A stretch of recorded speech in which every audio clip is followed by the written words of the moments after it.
Welcome to Burlap Teachers. Enjoy the video. You start now, unlock your iPhone and open Settings. Once done, tap your name at the top to access Apple ID settings. This is where support-related toggles live. Make sure you know your Apple ID password because you may be asked for it to change support features or sign out.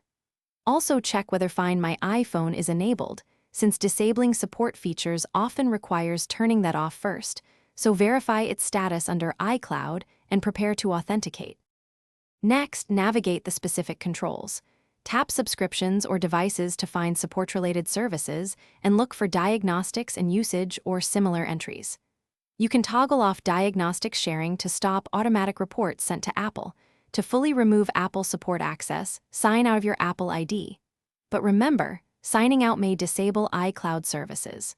When prompted, confirm with Face ID, Touch ID, or your password. Make sure to finish by restarting your iPhone so all changes apply cleanly. This also clears temporary caches that might keep support links active. If you can't sign out or settings revert, try resetting network settings first. This often resolves authentication hiccups. Make sure your Apple ID password is correct. Use account recovery if needed.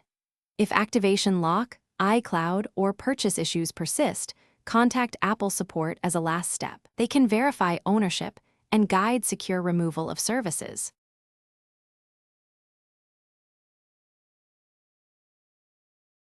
Thanks for watching. Consider subscribing if this video helped you.